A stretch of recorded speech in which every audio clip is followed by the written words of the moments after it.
All right, y'all, we got the Super Bowl coming up next week, so it's only right we talk to an NFL player. Guys, this episode, we're talking to my guy, Justin Herron, NFL lineman, and he's actually going to break down a lot of things that you probably didn't understand. Because I know you sitting at home, you're like, man, if I was in the NFL, I would do this or do that with my money. I'll never go broke. Well, here's the reality. Literally 80% of players are going to experience some type of financial hardship within the 5 years that they leave the NFL. And guess what? We're going to uncover why that is. Now, if you're like most people in America, you're getting paid every 2 weeks. You know, those W-2 employees? Well, guess what? In the NFL, they get paid only over the course of 36 weeks. Meaning that in 52 weeks, guess what? There's 4 months that you're not getting a paycheck. What would you do over the course of those 4 months? Find out more on this episode. All right, so Justin, let's set the stage, man, because I think the average person don't really know about the business of football, the NFL business. And so let's break this down, right? Your very first ever NFL paycheck.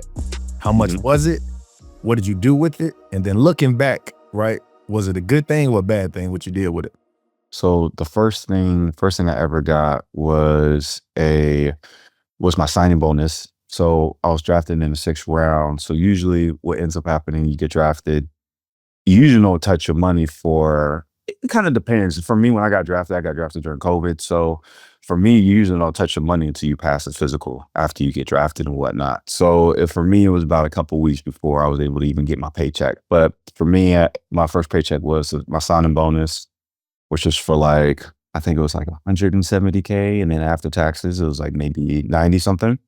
And then I would say the first thing I did with that money was pay my parents back. You know what I mean? Like all the, my mom and my dad, they always taught me to be very good with money and save my money, but they're always big on, we'll give you money if you need things, but it's a loan, so you need to pay us back.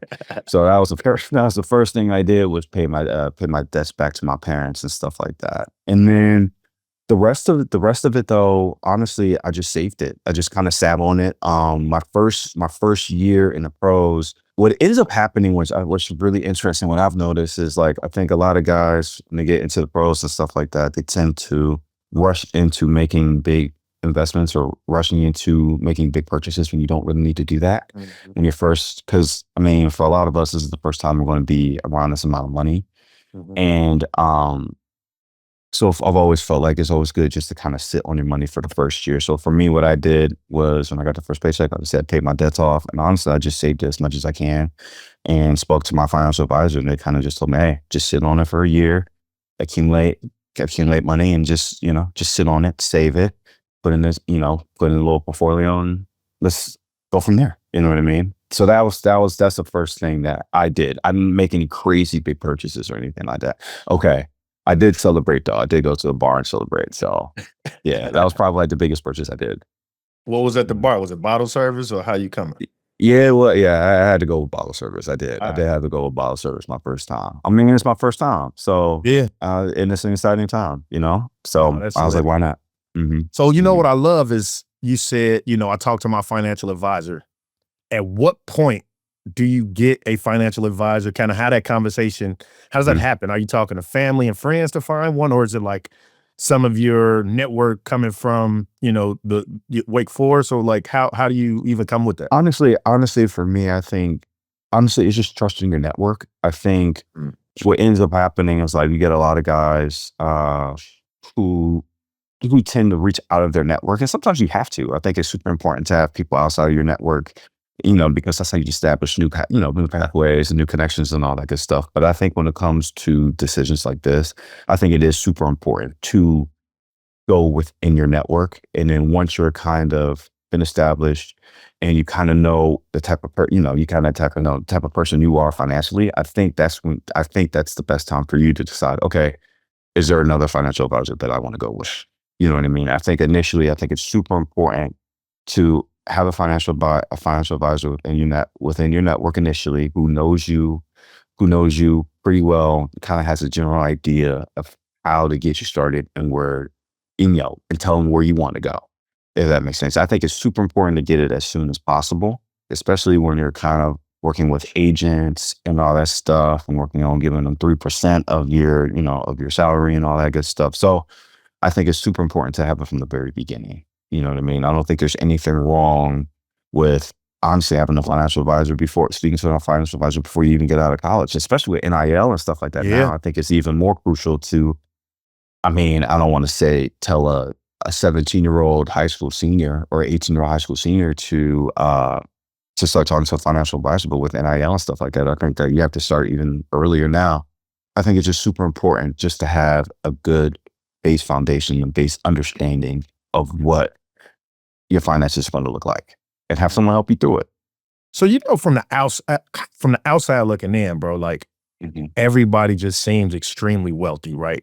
You play professional. I think the Right. cheapest contract be like $800K or something, right? But what Mhm. the average person don't know is that only about 45% of these contracts are like fully guaranteed, right? Yeah. And I could be off on that number. So literally that means, sure, I could have signed for, 800K, but by game 2, I get cut. And so I might have only gotten 40, 50,000 of that, right? And so like, explain that, right? Like, what's the mindset to a person that's not on a fully guaranteed contract? And like, from that standpoint, like, how are you thinking about managing your money so you could actually go to sleep at night? Yeah. Like, like Mhm. how you sleep at night knowing this, right? Oh yeah. I think going back to the support system, I think it's super important to make sure that you're talking to someone about that kind of stuff because most of my career has kind of been like that, kind of been on not the top, but not the bottom, but right in that sweet spot where, anything could happen. You can get traded, you can get cut, and it's just like the name of the game. It's just a business of professional sports. And before getting into finances, I think the most important thing is always making sure that you put the best version of yourself out there every single day. I think that's super, super important. I think that's something that I struggled with in the very beginning, the very early workings of my career. The very beginning of my career was kind of like, it would be kind of up and down. I'll be inconsistent with my who I was. And so with that, that makes it extremely difficult too to be able to kind of get up and understand, put your best foot forward. And then, like I said, too, with that, what I've always, and for now, when you're dealing with like, okay, I can get traded, I can get cut or whatever. I think the most important thing when you get this paychecks and when you're going week to week is save as much as you possibly can. You don't live like, you know, outside of your means. You know what I mean? Like a lot of times what ends up happening with a lot of these guys too is you'll see other individuals in the locker room who've been playing for X amount of years. So for me, I'm in the locker room. I've been in the locker room with Trent Brown, who's a multi-million dollar tackle, great tackle. Shaq Mason, great guard. I play with Colt Miller, and you just play with a multitude of different people whose finances are extremely, who are more than yours, which is okay. But it's just like you see that, and sometimes you try to want to live the type of lifestyle that they're living. You know what I mean? So I think at the end of the day, I think it's super important to know it's like, hey, let me live within my means. When I was coming out of college, I was living on 10 grand a year and I was perfectly fine. So now when I got into the pros and I have a little bit more money, it's not that I spend more and live. It's like, oh, I need this. It's like, well, no, you didn't need it because you didn't need it in college and you're perfectly fine. There's not really that big of a difference. I mean, you got some things, obviously there's a big differences in terms of family and all that stuff, but don't live with outside your means and save as much as you can. The very first time you get your check, you got to save it. You got to save it. It's super important because you don't know if you're in that middle, you don't know if that check's going to be there next week. You don't know if tomorrow you get cut and you're never going to play again, Yeah. So yeah, I think it's super, super, super important just to save it and just sit on it and just save it your first year, I think. So say I'm like a computer scientist, right? I make $500,000 a year, right? Then at the end of the year, I might get a bonus. But the crazy thing is I'm getting paid throughout the entire year, 365 every 2 weeks, right? What's crazy to me, and I know the average person don't even understand it sometimes, is y'all are getting paid over like what, 20 weeks? Yeah, You yeah. got the season and training camp. Like, help us understand that. And most importantly, what are y'all doing in the off season when you're not getting that steady check every week? So before the new CBA, before players would get paid for 18 weeks. So before 2020, players only got paid for during the NFL season. Okay. So So you only get paid for, like you said, 20 something weeks. So back then, imagine you get all of your money in a span of 6 months, but then you got another 6 months that you got to budget out for. You know what I mean? And now after the new CBA, what they did is they extended it to 36 weeks. And what's really interesting, the reason why they extended it to 36 weeks was because a lot of players were having issues not being able to, a lot of people were struggling to Maintain that lifestyle. maintain a lifestyle. People basically going broke. They're like in the span of like 3 months after getting their last paycheck, which is like kind of unbelievable. So a big reason was for the 36 weeks to kind of expand the pay period, and so people can have a better job of budgeting their money and stuff like that. And it's really, and it's crazy. It's kind of crazy to think about, because basically you're getting paid steadily. You're getting paid every 2 weeks, right? And it's so funny. I feel like every year is different when the pay period is going to stop. There's no exact date every single year when it's just like your pay is going to stop, because every team is different. So some teams can pay you week to week, some teams pay you bi-weekly. Every team is different. So it's like every year you really don't know, okay, when's that last paycheck going to come? It's either going to come between like March, April, May, one of those times. Usually it's kind of in between those 3 months, so it's very inconsistent. But I think a lot of times too, like, and especially in the off season, I mean, we're just not spending, we're saving as much money as we can, because we know that we don't have that income coming in anymore. For me, I've realized, and just kind of watching other people, that like people tend to spend a little bit outside their means during the season, because they know it's consistent. I'm getting that paycheck every 2 weeks. But then outside of the season, usually those spending habits tend to diminish a little bit, because you're just like, okay, well, these checks are going to stop coming in here pretty soon. And granted, too, gotta make the team do whatever you got to do again. But yeah, you got to be a little bit more. You have to be thinking more ahead about what's going to happen after the season's over, because you're going to stop getting those paychecks. And I think that's the most interesting thing, because a lot of people think that you're getting constantly paid, like you get your whole contract and you're constantly getting paid throughout the whole year. And it's like, no, no, no, no, no, no, no, no.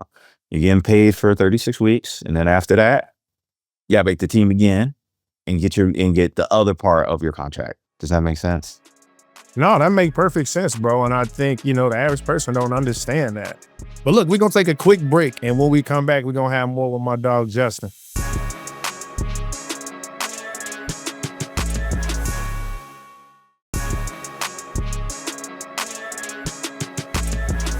All right, guys, welcome back, man. We talking to my guy, man, talking about life in the NFL with my guy, Justin Herron. And you played on that team with Cam, right? I did. Cam was my first year. Yeah, Cam was my first year. I was waiting for you to say like the big names. Oh yeah, no, I was like, in my mind, he had the biggest contract, right? Or in terms of having the most bread for the most part. So I can only imagine what that hit for, like you a rookie coming in. But like, bro, the difference because you was 5th round or 6th? 6th. That was 6th round.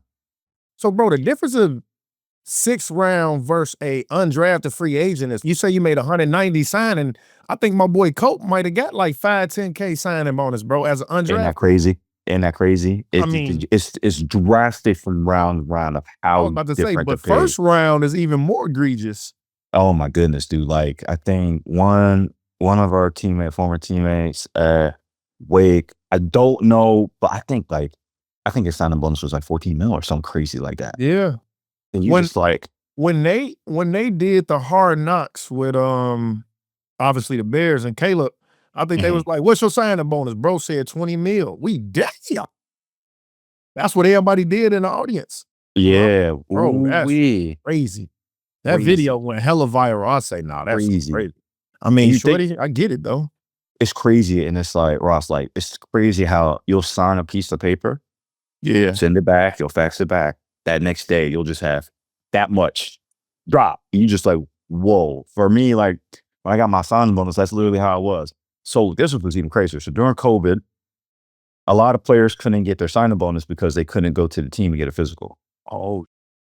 And that's when you got in the league, 2020. Yeah, so what ended up happening, I'm not gonna lie, I'm very thankful for the Patriots that they did this, and I thought it was really, really smart. But basically, I was like, they called me. They say, "Hey, we're drafting and all this good stuff." And um, but they were like, "Hey, we got a doctor in Arizona who will get you to, we can get you in. He'll see you, get the physical, and all that good stuff." So I got drafted after that thing. Like 2 days later, they said, "Justin, here's a time for the physical. Go get your physical done." Got my physical done, and they send it back. The doctor sent it back. Day and a half later, I wake up at like 6 in the morning, and I was just like, "Let me just see how much money I have in my bank account." And then all of a sudden, all that money was there, and I was just like, I hopped out of bed so freaking fast. It was unbelievable. I jumped out of bed. But And they gave it so to you after tax, though.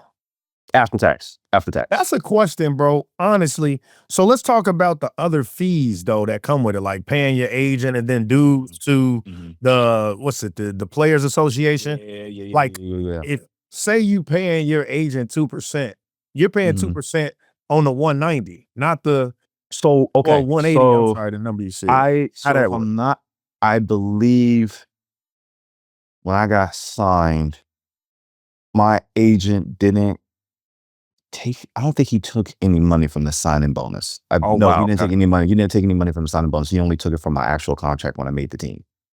So All right. he took it from there. I think the signing bonus was like, "That's your money."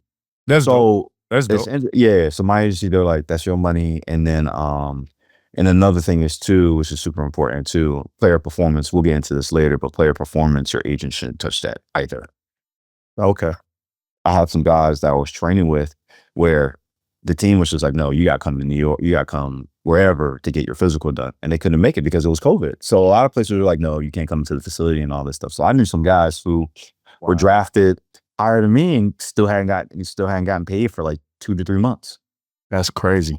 Yeah. So COVID was really, really interesting. So I mean, yeah, so there were some guys who were just like, "Bro, I haven't been paid yet." So I'm out here kind of like struggling still, and I've been That's drafted. crazy. And I've been struggling for like a month and a half still. It's like I haven't been paid. I haven't been able to get out there. So yeah.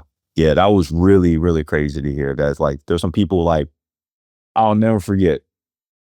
One of the guys I was training with, he said, I have to get a job at the gym just so I can support myself until I get paid. Wow. Yeah.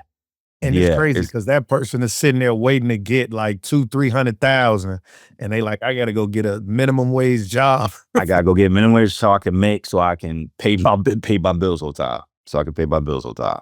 And look, man, we got the Super Bowl coming up, bro. So you're gonna have to break this down, man. We got the Mhm. Seahawks and we got the Pats.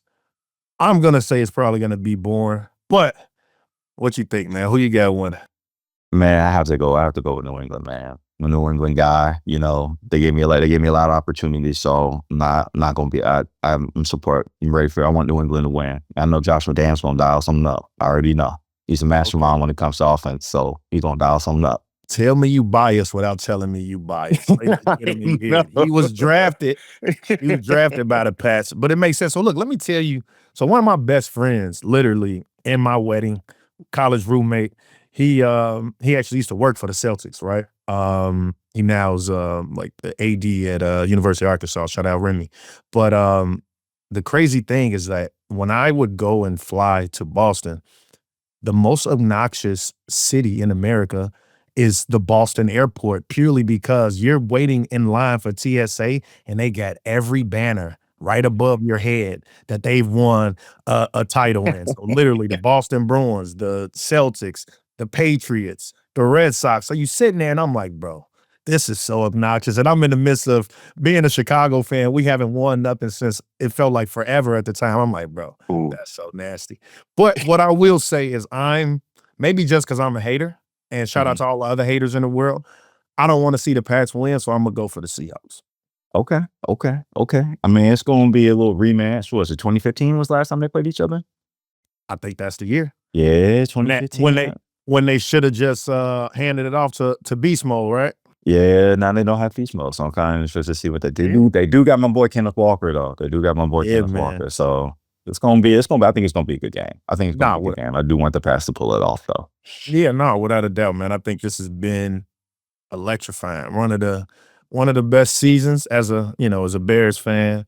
Shout out to the Bears. I actually do a decent amount of work with those guys. I came in and talked to the second and third years Oh, last that's year, awesome. and I thought that Okay, was awesome. So, that's um, awesome. sitting there, and obviously you on the line. Y'all are big, bro. Pause. Like I'm sitting next to I'm sitting next to Darnell Wright, and I'm like, this kid is massive. It's crazy how big some people are. Honestly, I kid you not. Like when I first met Cam Newton, I couldn't realize. I was like, he's a quarterback. It's like it's ridiculous how big he Yeah. was. And I was like, hold on, I'm a tackle, and this dude is towering over me. Wow. Towering over me. And I'm like, Wow. I'm not small. I was like, I'm not small, you know what I mean? And he's towering over me. It was unbelievable. He was huge, huge. So, all right, let's talk about that. What was your biggest like fan out moment in the NFL then? Oh, biggest fan out moment.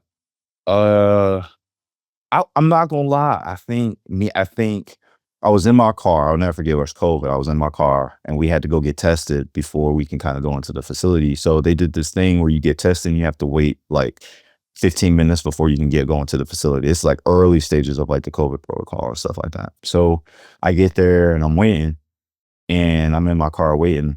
And then I see I forgot what type of car it was. Just blacked out. It was someone, it was it was someone important. And all of a sudden I see Cam Newton get out the car. I was like, holy, that's Cam Newton. I was like, oh, whoa. I was like, Superman. All I remember is just like, man, MVP, NFL MVP. It is just, I think that was the moment where I was just like, whoa, that's Cam Newton, you know? And then the crazy thing is too, is when you get in the locker room and they start talking to you and you're just like, wait, what are you talking to me for? You know what I mean? And it's the crazy and coolest thing, because then at the end of the day, you'll remember like these guys are just normal human beings. Yeah. They're just one of the best at what they do, and they're just normal human beings, and you forget that. You Yeah. forget that. So, you know what I love, right? Is like you said prior to the NFL, you was able to live off $10,000 a month, Yeah. right? Yep. Hmm. And so when you talk about that locker room, how would you say, because here are the facts, right? Like within 5 years of, retiring from NFL, I want to say about 80% of NFL players are gonna experience some type of financial hardship. How are you able to stay disciplined in the locker room where, still making millions of dollars, but you got guys making 40, 30, 20, Hmm. 10. Like, what is it that doesn't make you have or avoid that lifestyle creep? What keeps you kind of grounded in your own lane? I think this is super important, is having a great support system. I think that is super important. I think having a support system to kind of keep you grounded and kind of remember, hey, this is where you came from. You don't need to live. You don't, that for me, that was super important for me. I had my family, I had my friends who were just like, hey, you know, Justin, remember, you don't need that. You know what I mean? Like sometimes I'll talk to my friends or talk to my parents about something. I was like, oh, maybe I think I need to get this. And they're like, why do you need that? And I was like, yeah, you're right. I don't need that. So it could be simple as, okay, we going to dinner, for example. You go to dinner and you're hanging around, a lot of guys, guys who have money, and they get a back room. So you can have like, kind of like, sit down, you have a dinner and you have nothing but your friends and family at a dinner table. But that in itself is a reservation in itself. And that itself is like requires a down payment to reserve a back room for certain restaurants. So for me, it would be like, oh, let's go to this restaurant and I'll get a back room. And I'm like, no, go make a reservation for 6 people, and we're going to sit in the main dining room area for free, and we're going to have our conversation there. And if anyone has a problem with it, they could just move along and keep it moving. I was like, okay. And so I think it's super important to have your support system lets you know, like, hey, you didn't need that before. Yeah. You don't need it now. Granted to you now, if you want something and you worked hard, and they always say like, hey, you worked hard. And if you want a new TV, you worked hard, get you a new TV.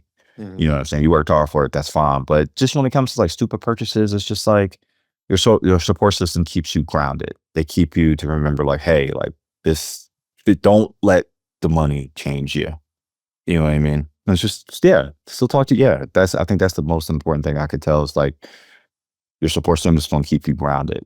You know what I mean? But I think what's also super important too is, you know, it's a double-edged sword because sometimes your support system can kind of like not have the best interest in you, can I have the best interest for you? And as I've not had to deal with that, but I've had seen some people I've trained with, or people I've had, or former, teammates who've had to deal with, the hardships of that and stuff like that. But Yeah, just going talk back, about that, right? Because my understanding mhm, is like you got survivor's remorse, right? You're the person mhm, that mhm, made it out. You look to your left, some of your best friends in college or your mom, dad. Like, luckily, to your point, you didn't have to experience that. But I would imagine the vast majority of people in your locker room, some of your teammates are the breadwinners and literally are forced almost to take care of certain family members.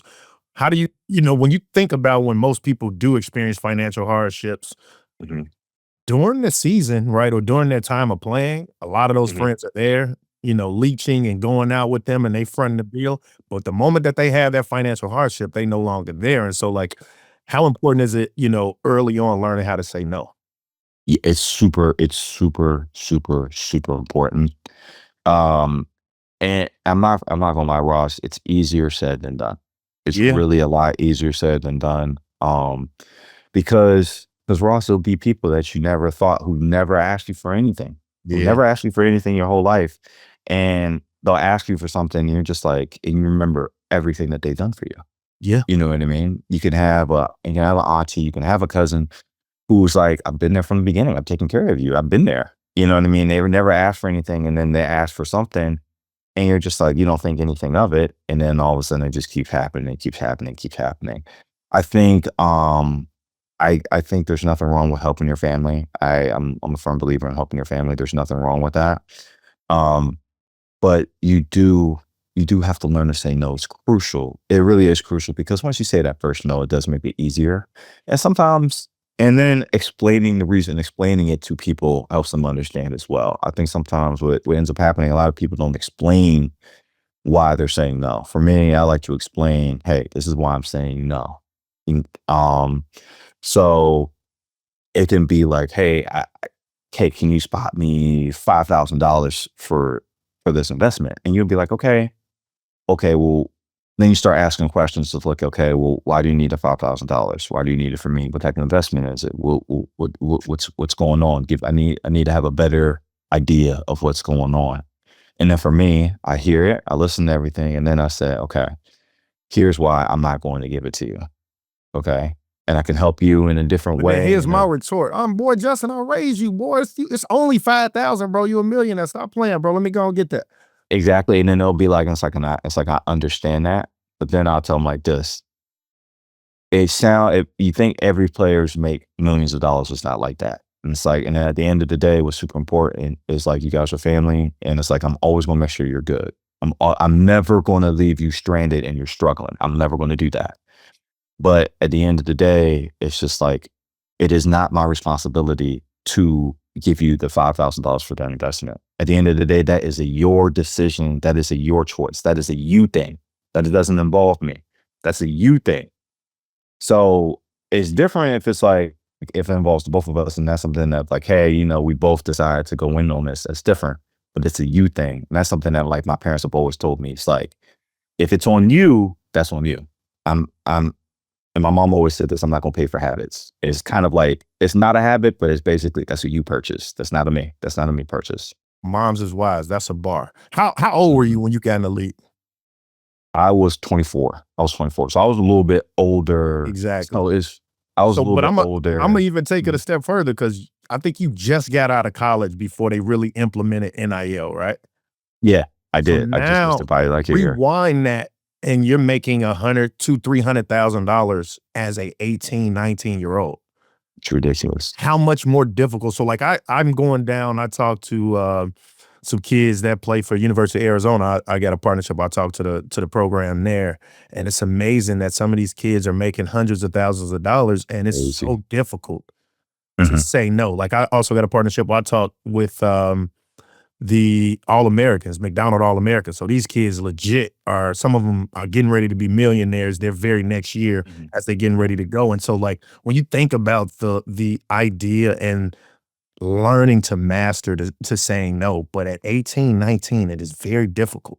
Difficult.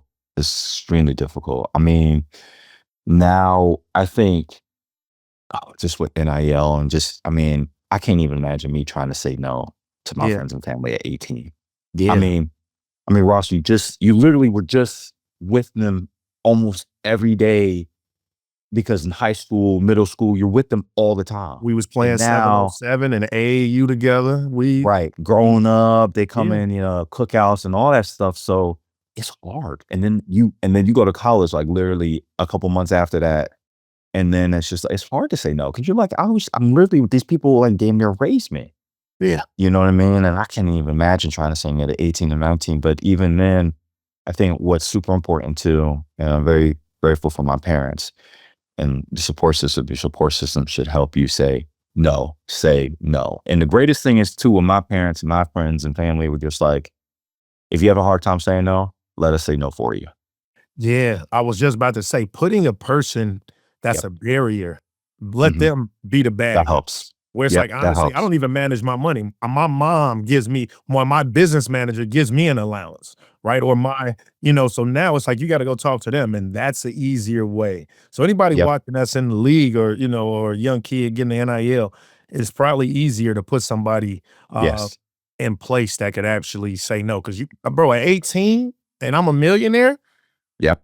it's extremely difficult. Yeah. I would say like your agent, it can be parents, let them be. I think you should always let someone, I think that's, if you have a hard time saying no Yeah. and understand like, hey, this is not something I'm good at, there's nothing wrong with saying, hey, refer to my agent. And sometimes I do that. Like sometimes I'll have people refer to my agent and he can say like, we're not doing that. No. Mhm. And sometimes I'll even have people like, if it's family, sometimes I'll have my mom talk to them. Yeah. And my mom say no, or my dad say no, we're not doing that. You know what I mean? I think it's super. There's nothing wrong with having someone in place who can do that for you. Yeah. I think a lot of people tend to forget about that. They always think they have to do it. And if you're comfortable with doing it, please do it by yourself. That's great. You know what I mean? But if you can't, there's nothing wrong with asking for help and saying, hey, I'm gonna have someone else say it for me. Say no for me. I mean, it is. So, I mean, I didn't make, multiple eons of millions, but when I came out of college, I was working on Wall Street. So it's like Mhm. athletes, unless you were in Silicon Valley, being a computer science or a tech founder, like Wall Street was the next thing, right? And I remember a decent amount of relatives asking for money. And at that point, I'm 22. I'm like, oh, all right, for sure, I got you. But I can only imagine there's a thin line of helping versus enabling. And now it's like, I'm your crutch. I'm your crutch. And it's so like, I can only imagine how the younger you are, the more difficult it is. And then they start effectively like, well, shoot, we earn this money together. You used to stay with Mhm. me when so Mhm. I could only, let me rewind it real quick. Rookie year, Mhm. and we was talking about the ability to kind of avoid lifestyle creep. But then there's some stuff that I believe, or maybe you could correct me if I'm wrong, but some of that stuff is customary where it's like, all right, all the rookies got to get the first bill. Yeah, yeah, What yeah, was yeah, that yeah, yeah. bill like? What's the what was that, and telling people exactly what I'm talking about. Okay, so usually when you're a rookie, especially in your position group, you made a team and all that good stuff. Uh, you usually go to a dinner, and the rookies usually pay for the dinner. You know what I mean? They pay as rookie dinner. It's just a duty, and it's not hazing. People always say it's hazing. It's not hazing. It's your due. It's you're paying your dues. You know what I mean? So it's so funny though because what they started doing now when I was a rookie, you know, we would have the vets started messing with us with the rookies. They would be like, okay, here's the bill. And it should be like $15,000. And he'll just be like, oh, I can't, you know what I mean? But what ended up happening is this like they were like, look, the vets would be like, we're not gonna have you pay that. That's just a joke.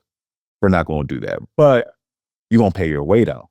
And then what ends up happening, so for me, what ended up happening was just like it was just like, you're not gonna pay the whole bill, but you gotta pay your way, and then you gotta pay for like a vet. Pay for a vet. You know what I mean? But every team is different though. I was in New England, and Bill Belichick was the head coach, so he was just like, we're not doing none of the haze and stuff. So he didn't really.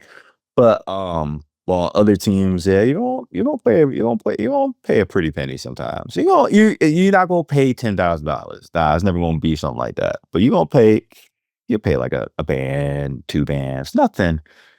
Now, that's a lot of money. Don't get me wrong. That is a lot of money for a dinner. Not get me wrong. But it's not gonna make or break you like how sometimes it kind of comes off that way. You know what I mean?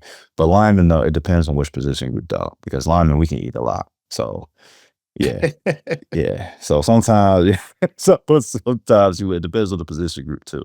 All right, I'm gonna put you on the spot. One other thing that's customary, my understanding, is that as a lineman, your quarterback supposed to look out for y'all when it come Oh holiday. yeah. Who gave you Yeah. the best gift and who gave you the worst gift? So quarterbacks have always been good. I would say one of the coolest ones that I got was you say Mac Jones did it. He was a rookie. So Mac Jones, shout out to Mac Jones. He got the lineman like a third of a Bitcoin. That's So tough. he gave you a third of a Bitcoin. He gave us like our own cutting board. He gave us with our name and number on it in the shape of a football. He gave us a Yeti cooler. Nice. And then what else did he give us? And then he had a contract with Noble. So he gave us all Noble shoes. That's dope. So I'm literally Googling right now. I say, okay, I Googled Bitcoin price in December 2020, and it was about 20,000. yeah. So for each lineman, he spend between 6-7K. Mhm. And fast forward today, if you still own that, that third of a Bitcoin. That's elite. Mhm. That's Yeah. elite, bro. That's a real gift. Yeah. That's That a was real it. gift. Shout Yeah. out Mac. Yeah. He knew what he was doing. He knew what he was doing. I said one That's of the elite. worst gifts, but it wasn't from a quarterback though. But we did a lineman white elephant exchange one year.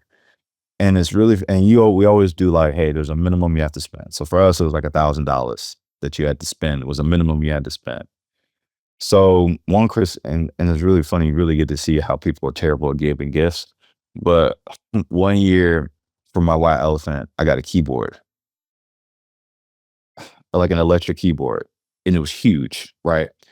And the crazy thing is, the guy who was giving it to me, I was like, dude, I drive 2-door cars. There's no way I'm gonna fit this in my car. You've seen my cars. You've seen I have nothing but 2 doors and small sedans. I'm gonna fit a keyboard that's longer width and lengthwise on my car. How am I gonna fit it in there? He was like, oh, I didn't really even think about that. And I was just like, it sounds like a regift. It sounds like he got it and he regifted. Yeah, I was just like, a keyboard. Hey man, more power to you. More power to you. All right, if you got one piece of advice you would give to somebody that's gonna get drafted this coming year in the 6th round, what would it be? Understand, like, when you're a 6th-round draft pick, you're not significant. You're not seen that much higher than like an undrafted free agent.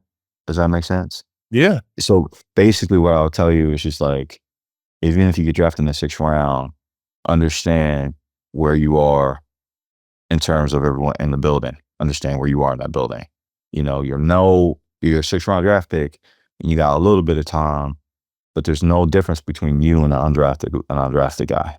So having that understanding, I'm not trying to stress people out, but I think it's super important to understand that going into the business, knowing, hey, this is where I was drafted, and this is where I stand, and these are and understand the expectations that are going to be set for you. You're going to have certain expectations set for you. If you're a 1st-round draft pick, you're going to have high expectations. Granted, too, if you're a 6th-round draft pick, you're going to have lower expectations. But what's super important is you always want to make sure that you exceed those expectations if you can. Sometimes there's just some players who can't do it, and that's okay. You might have reached your ceiling, which is fine. But if you can, I'd say make sure you exceed those expectations without changing who you are. I think that's super important. Like I said earlier, was like I was always very inconsistent with my emotions and my play and all that stuff in the very beginning of my career. So I would say, is always very, very important. It's easier said than done, but always make sure that you have a very clear, you keep a level head. I think that's super important. Keep a level head throughout it all. So understand your expectations, understand where you are when you come into the building, keep a clear head, and super important that, and all of it will come as it all comes together. It's like, make sure you have a great support system set in stone. And with that support system and everything else is kind of going to fall in line and going to fall in order, if that makes sense. You have a great support system, they're going to lead you to a person who's going to be a great financial advisor for you. And then from there, you can continue to expand your network and find someone else who's going to fit what you want to do. Or a financial advisor, it could be a trainer, it could be whatever. Your support system is going to help you, and don't forget your support system and use them. That's lit. Last question. Mm-hmm. What would you say your best investment is since you've been in the league? I mean, for me, I'm just happy with like my general investments. I think just general investments like in the S&P and in the stock market, I think it's been like really great for me.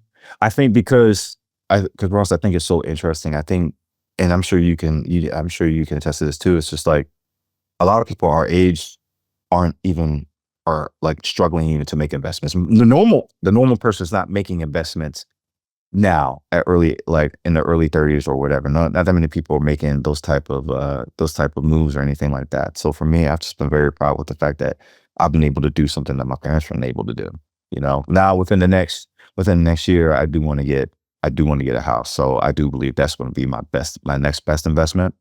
But just right now, I think for me, small wins are always, for me, I'm always bigger on small wins, that after you accumulate a bunch of small wins, it's going, and it accumulates to something big. Does that make sense? So for me, just the daily small wins of like constantly every day, just being able to put more money into my investments and stuff like that. So for me, I'm just proud of that, and being able to see my money grow over the last few years it's insane and it's awesome. So That's just being able to do that. And I wish I had more to say, but for me, I think a lot of people tend to forget that the small wins sometimes are just as good. The small wins, the small daily deposits, the small wins that you get every day sometimes will feel just as good as that one major win that you get every few or 6 months. No, see, the thing is, I don't wish you had more to say. You said exactly what needed to be said, right? I think the average person, when we get out here, we go on social media and they all think they're going to get a home run. And the reality is, investing is all about discipline, staying consistent. And so your best investment is that itself, by investing, right? The small wins, like you say, are obviously starting to have a snowball effect. And you're starting to see, man, 2026 versus when I first got in the league, 2020, my money is compounded. It may have doubled, tripled, 4x'd. And obviously I was doing the math. Your Bitcoin already done 4x'd, right? Yeah, and what it's people crazy. don't realize is you can't save your way to wealth. And I think that, sure, you might be an NFL player and you're seeing all these people, making eons of multiples of millions of dollars. But like at the end of the day, whether you work a blue collar worker, white collar worker, or a professional athlete, the best investment is just that itself. Is let's start investing, let's be disciplined. And from there, right, you'll literally start seeing the wins. Yep, I agree. I definitely agree. That's it for this episode, ladies and gentlemen. I want to thank my dog Justin for coming on, letting us know the ins and outs of being in the NFL. I think I stopped growing kind of like in sophomore year, so that's the only reason I wasn't in the NFL. But that's it, man. Make sure you like, subscribe, tell your aunties and your cousins, and that's it, man. I'm your host, Ross Mack, and thanks for tuning in to Financial Freestyle. This content was not intended to be financial advice and should not be used as a substitute for professional financial services.